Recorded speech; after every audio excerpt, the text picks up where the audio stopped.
Welcome back, horror fans, cinephiles, and giallo enthusiasts. This is Tanner Leeser, your host for all things giallo here on The King in Giallo.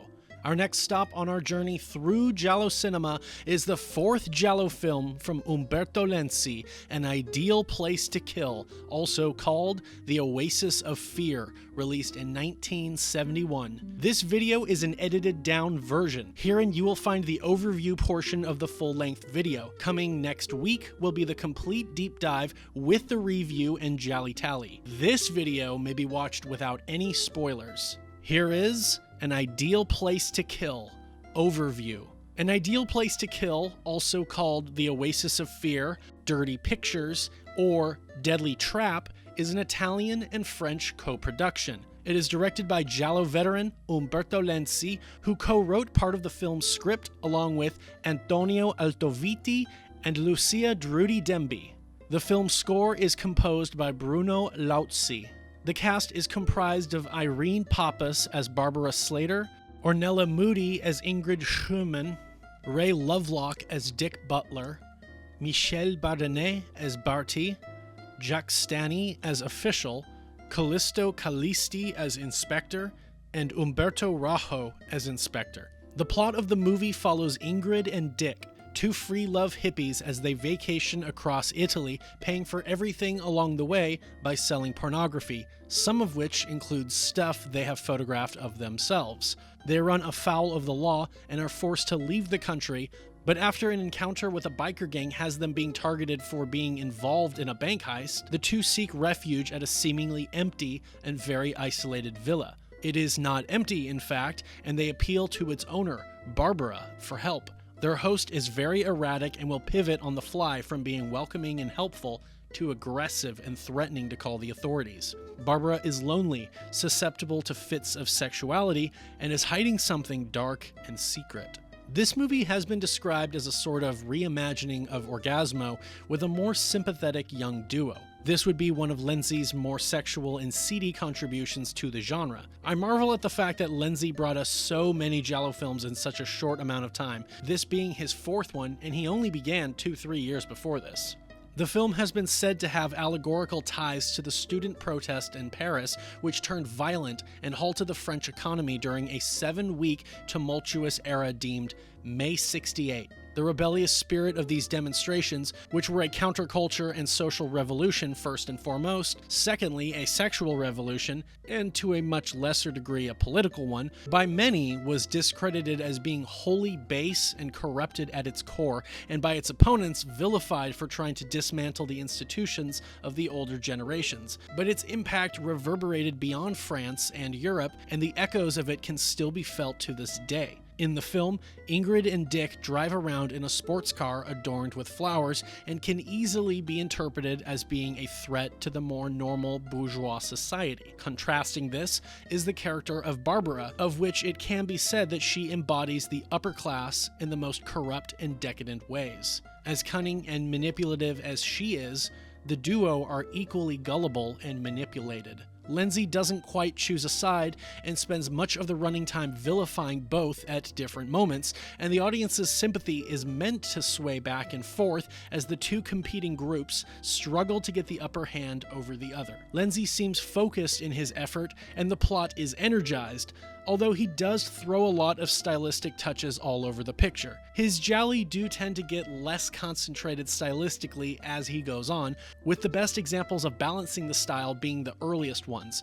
But by this decade, Lenzi would start transitioning into different genres, including polizieschi and horror. Irene Papas, a Greek actor, plays the enigmatic and potentially deceitful Barbara. She was born in 1929 and began in films in the late 1940s. One of her early film roles was in Theodora, Slave Empress, 1954, a peplum by Riccardo Frida, but she would rise to notoriety by her appearances in such films as The Guns of Navarone, 1961, and Zorba the Greek, 1964. She would work with renowned directors such as Elio Petri in We Still Kill the Old Way, 1967, and Costa Gavras in Z, 1969.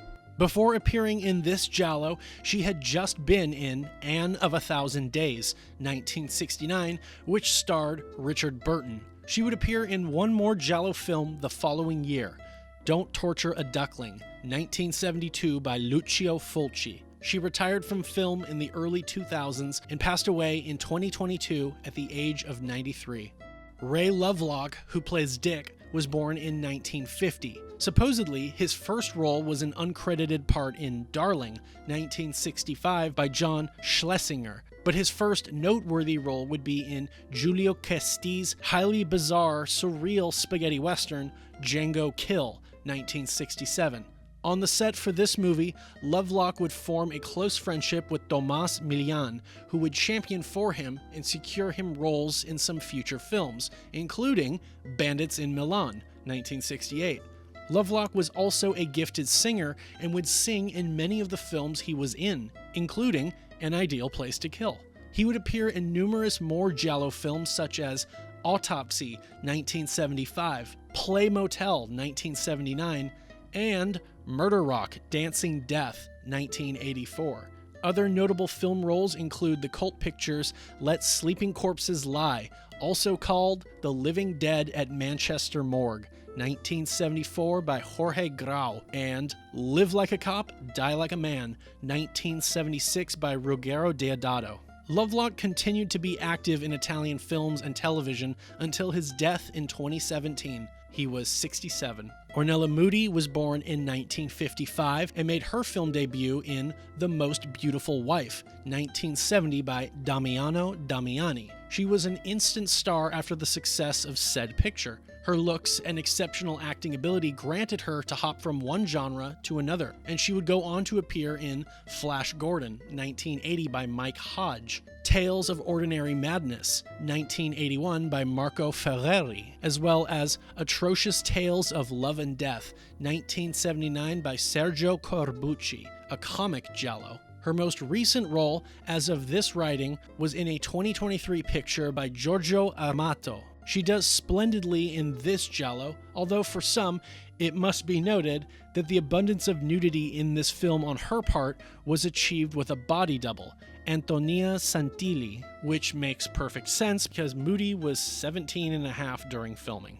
Here is some IMDb trivia for the movie. Umberto Lenzi wanted to make a hippie road movie in the vein of Easy Rider, 1969, but producer Carlo Ponti insisted the film be a more typical giallo, even suggesting the casting of Carol Baker. Ponti forced Lenzi to change the main characters from drug dealers to pornographers. For the main role, Umberto Lenzi wanted Anna Moffo, a very attractive opera singer who in those years had embarked on the road to cinema. Moffo accepted at first, but later backed out, just a few days before the start of filming. So Irene Papas was chosen, a very good actress who, however, immediately vetoed any nudity. I accepted Irene Papas, explained Lenzi, hoping that she would let me convince her to film at least some of the more daring scenes, leaving the more racy ones to a body double, but I found myself up against a wall. If he can't push with the mature woman, he will push with the young girl, thinks the director, especially since a radiant and already very busty Ornella Moody was chosen for the part. But life wasn't easy with her either. Quote, Moody was stupendous, but when the film was made, she was 17 and a half years old and it was impossible to make her undress. I tried, but once, after showing half a breast, she burst into tears and I had to give up. Moreover, she had a very jealous boyfriend and a mother who was always watching over her. So it was Antonia Santilli, an aspiring actress who had ended up on set by chance as the girlfriend of the director of photography, Alfio Contini, who lent her body for all the spicy scenes of the film, acting as stand-in for both Ornella Moody and Irene Papas. The villa featured in this film had been used previously as the honeymoon cottage in Romolo Guerrieri's The Sweet Body of Deborah, 1968. Thank you for watching this overview-only video. Don't miss the full overview, review, and GialliTally for An Ideal Place to Kill next week. As of right now, it doesn't seem that the movie is streaming on any platform, but you might be able to find it in its entirety on YouTube. Don't forget to like this video and join me next week to see the rest of this review. comment your predictions for the AZ score for the movie and the final GialliTally score. Check out the King in Giallo Patreon. New price tiers are up. We have $3 for early access and the viewings. That is over 20 full movie viewings and early access to the YouTube content over a month before the videos go live. The $5 tier has all the Patreon exclusive content: the King in Giallo podcast, the Giallo adjacent podcast, the Rat Hole Burn reviews, the Giallo Reads book reviews, plus more. Thank you very much for your continued support. This is Tanner Leeser for the King in Giallo, and if nothing else, I'll see you next time.